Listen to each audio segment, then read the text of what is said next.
டெல்லி உயர்நீதிமன்றம் என்ன சொல்லிச்சு, இதனோட உத்தரவு என்ன, சுருக்கத்தை சொல்லுங்கள். எங்களுக்கும் அது சர்ப்ரைஸாக தான் இருந்தது. பாட்டாளி மக்கள் கட்சியினுடைய தலைவர் மருத்துவர் அன்புமணி ராமதாஸ் அவர்கள் இருந்து வந்த நிலையில் மருத்துவர் ஐயாவின் தரப்பினர்கள் தாங்கள் தான் தலைவர் என்று அவர்கள் முறையீடு செய்து வந்தார்கள். இந்த நிலையில் கடந்த டிசம்பர் மாதம் 4ஆம் தேதி டெல்லி உயர்நீதிமன்றத்தில் மருத்துவர் ஐயா தரப்பில் ஒரு ரிட் மனு தாக்கல் செய்யப்பட்டது. அந்த ரிட் மனுவில் அவர்கள் தாங்கள் தான் தலைவர் என்பதை முறையீடு செய்தபோது இருதரப்பு வாதங்களையும் கேட்டு டெல்லி உயர்நீதிமன்றம் தீர்ப்பு வழங்கியது.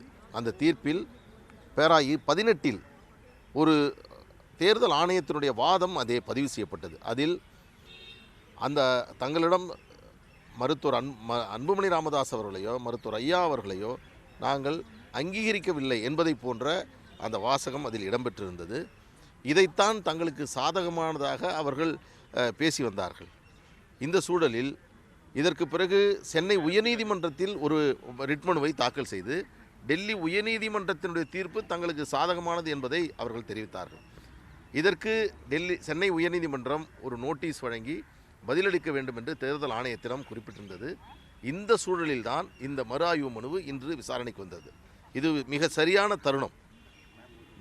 கடந்த டிசம்பர் 4ஆம் தேதி வழங்கப்பட்ட தீர்ப்பில் தேர்தல் ஆணையத்தினுடைய வாதம் பதிவு செய்யப்பட்ட விதத்தில் தங்களிடம் இருக்கக்கூடிய ஆவணங்கள் கோப்புகளின் அடிப்படையில் மருத்துவர் அன்புமணி ராமதாஸ் அவர்கள் தான் தலைவராக இருக்கிறார், அதை இந்த நீதிமன்றம் பதிவு செய்ய வேண்டும் என்று இன்று தேர்தல் ஆணையத்தின் சார்பில் ஆஜரான மூத்த வழக்கறிஞருடைய வாதம் முன்வைக்கப்பட்டது.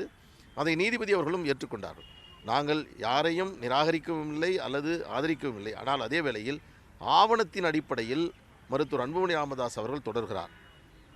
மருத்துவர் அன்புமணி ராமதாஸ் அவர்கள் தலைவர் பதவியை ஏற்க மறுக்கக்கூடியவர்கள், அதற்கு மாறாக தேர்தல் ஆணையத்தை நாடக்கூடியவர்கள் முறையான சிவில் நீதிமன்ற தீர்ப்பின் மூலமாக வந்தால் மட்டும்தான் நாங்கள் தங்களிடம் இருக்கக்கூடிய ஆவணத்தை மாற்ற முடியும். அதுவரையில் தங்கள் ஆவணத்தின் அடிப்படையில் தான் தேர்தல் ஆணையம் செயல்பட முடியும் என்பதை இன்று அவருடைய வாதத்தில் பதிவு செய்தார்கள்.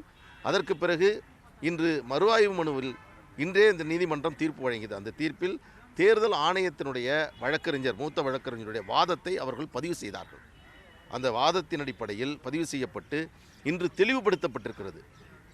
தேர்தல் ஆணையத்தில் தற்பொழுது இருக்கக்கூடிய ஆவணங்களின் அடிப்படையில் மருத்துவர் அன்புமணி ராமதாஸ் அவர்கள் தலைவராக இருக்கிறார்.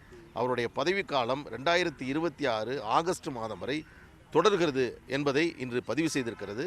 இந்த தருணத்தில் மருத்துவர் ஐயாவின் தரப்பில் ஆஜரான மூத்த வழக்கறிஞர் இல்லை, இதை ஏற்க முடியாது. அதற்கு முன்பு வரை அவர் அமைதியாக இருந்தவர். இந்த தீர்ப்பை நீதிமன்றம் வழங்கியதற்கு பிறகு இல்லை, இதற்கு நாங்கள் பதில் மனு தாக்கல் செய்ய வேண்டும், இந்த மறு ஆய்வு மனுவே நிலைக்கத்தக்கதல்ல, மெயின்டெனபிள் இல்லை, எனவே இதை ஏற்க முடியாது, நான் சொல்லக்கூடிய இந்த வாதத்தையும் இந்த தீர்ப்பிலே அவர்கள் பதிவு செய்ய வேண்டும் என்று நீதிமன்றத்தில் முறையிட்டார். எனவே நீதிமன்றம் அவர் சொன்னதையும் நீதிமன்றம் ஏற்றுக்கொண்டது. ஆனால் இன்றைக்கு நீதிமன்றம் தெளிவுபடுத்தியிருக்கிறது கூட என்னவென்றால், தேர்தல் ஆணையத்தினுடைய தகவல் மற்றும் ஆவணத்தின் அடிப்படையில் மருத்துவர் அன்புமணி ராமதாஸ் அவர்கள் தொடர்கிறார் என்பதை தெளிவுபடுத்தியிருக்கிறது. தேவைப்பட்டால் அவர்கள் சிவில் நீதிமன்றத்தில் சென்று முறையான உத்தரவை பெற்று அதன் பிறகுதான் தேர்தல் ஆணையத்தில் இருக்கக்கூடிய ஆவணங்களில் உரிய திருத்தங்களை பெற முடியும்.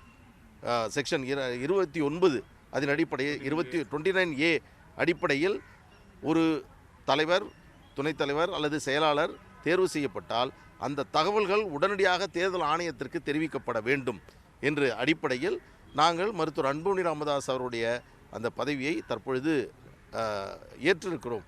அதன் அடிப்படையில் தற்பொழுது அவர் தொடர்கிறார் என்பதை நீதிமன்றத்தில் தெளிவுபடுத்தியிருக்கிறார்கள். மீண்டும் அவர்கள் இங்கே குழப்பங்களை ஏற்படுத்தலாம். ஆனால் அவர்கள் சொன்ன கடைசியாக முன்வைத்த வாதத்தை வைத்து நீங்கள் புரிந்து கொண்டால், இன்று நீதிமன்றம் தெளிவுபடுத்தி பிறப்பித்த உத்தரவை அவர்கள் ஏற்கவில்லை என்பதிலிருந்தே இன்று வழங்கிய தீர்ப்பு என்பது அவர்களுக்கு எதிரானது என்பதுதான் பொருள். எனவே எங்களுக்கு இது மிகவும் சாதகமான தீர்ப்பு.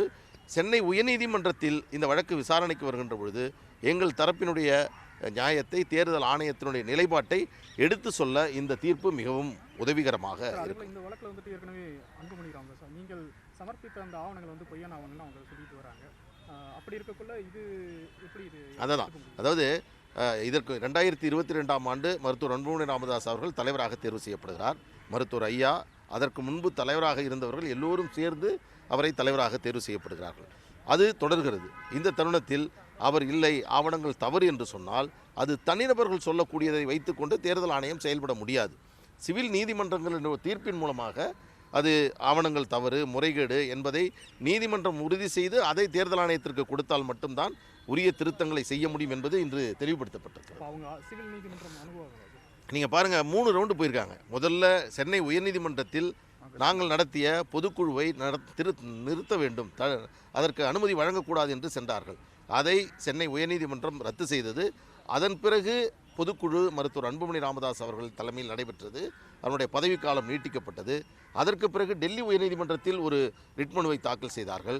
இந்த 2 நீதிமன்றங்களும் தேர்தல் ஆணையமும் உங்கள் தரப்பினுடைய வாதத்தை நீங்கள் உறுதி செய்வதற்கு சிவில் நீதிமன்றத்திற்கு நாடுங்கள் என்று சொன்னதை அவர்கள் இந்த நிமிடம் வரை அதை நிறைவேற்றாமல், சிவில் நீதிமன்றத்தில் ஒரு வழக்கை போட்டு அதை மேற்கொண்டு முயற்சி செய்யாமல் மீண்டும் டெல்லி உயர்நீதிமன்றத்தில், சென்னை உயர்நீதிமன்றத்தில் ஒரு வழக்கை தாக்கல் செய்திருக்கிறார்கள். எனவே அவர்கள் முறையான சட்ட நடவடிக்கை மேற்கொள்ளவில்லை என்பதை இன்றைய நாளில் அது தெளிவுபடுத்தப்பட்டிருக்கிறது.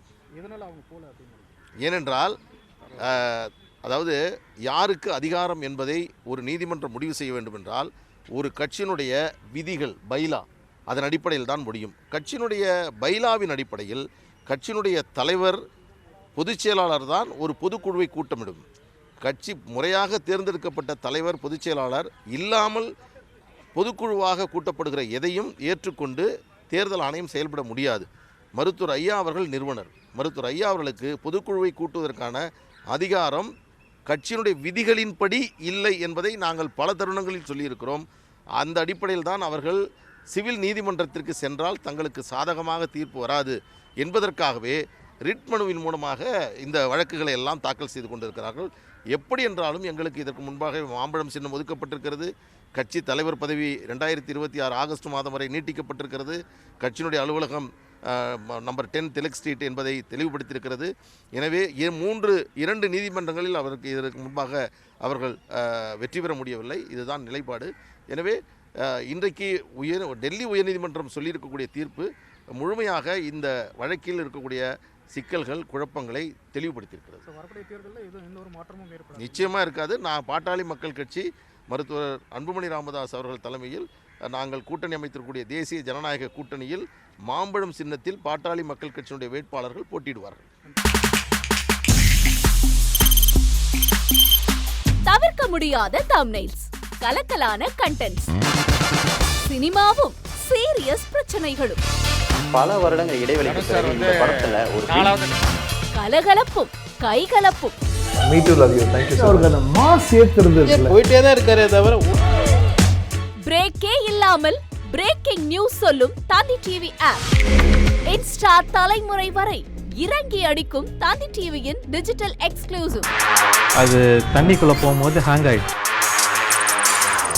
உங்களுக்கு விஜய் சார் எந்த அளவுக்கு ரொம்ப பிடிக்கும்? Of course, Malayalis are huge Vijay sir fans. ரெண்டு பேருமே ரொம்ப பிடிக்கும் எனக்கு. தந்தி டிவி ஆப்பை இலவசமா டவுன்லோட் செய்யுங்க. ஃபாலோ பண்ணுங்க, சப்ஸ்கிரைப் பண்ணுங்க, என்ஜாய் பண்ணுங்க.